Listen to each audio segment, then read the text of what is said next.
The lead pastor, the senior pastor, has to be very intricately involved in the main corporate prayer gathering of any church if you want it to succeed and become a culture.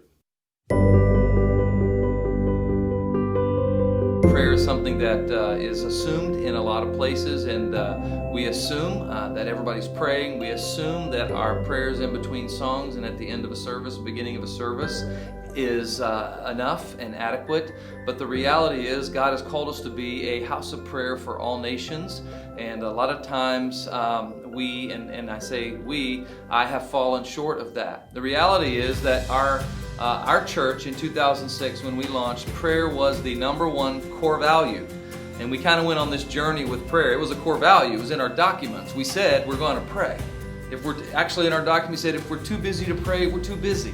But the reality is it never was a culture in those early years. We loved it. We obviously prayed privately, but we did not have a substantial corporate prayer gathering. In 2010, 4 years later, it went from a core value to a calendar event, and that was we started fasting and praying in January. The first 3 weeks of the year, let's give it to the Lord, and man, we have seen God do some amazing things. And even though during that season of fasting and prayer, every year we always said, this is not just for January, somehow the corporate aspect of it really was. And so it wasn't until 2014 that God began to really burden my heart and convict me that I wasn't leading our church in corporate prayer as the Lord would be pleased with. And so I began a journey, and God led us to go through coaching and just put us on a journey of seeking the Lord and praying. And we realized the benefit and the power when the senior leadership gets involved in the corporate prayer gathering of the church on a regular basis. And the reality is that it didn't become, we did not begin to see a culture of prayer until that happened. And there's a lot of reasons why we as senior pastors and lead pastors don't do it. Probably because we've tried and failed, and prayer is not the most exciting thing on the calendar. And it's not the most, oftentimes we're motivators and we're inspirers, and we're inspiring people to do this and motivating people to do this and challenging people to do this. And prayer a prayer meeting doesn't necessarily fall in one of the most exciting events of the calendar, but it is the most important event on the calendar.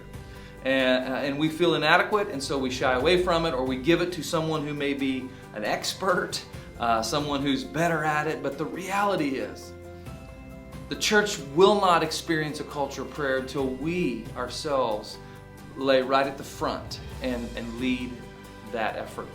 And so we stay away from because maybe we've tried and failed, maybe we feel inadequate. The reality is, to be honest with you, sometimes cold hard facts are, as pastors, we're not convicted that it's important reality. We assume, as I said earlier, that people are doing it. We assume that that our church is spiritual because we have a lot of things in our documents and on our dates. But the reality is, if we're not convicted that, you know what, if we don't pray together as a congregation, if the senior pastor is not convicted, it will not happen. In the last 8 years, God has blessed us to see our church grow more and more into a house of prayer for all nations. It's a crock pot, as Daniel Henderson says. It's not a microwave. You don't push 30 seconds and get a hot corporate prayer meeting. You have to continue the steady pressure over time. Be faithful, be committed to it, encourage it, live it, model it, and as God will help you, and as God is helping us, we will become what Jesus said we ought to be, and that is a house of prayer. Not a house of preaching, not a house of singing, but a house of prayer for all nations. And then God can do His mighty work through His church.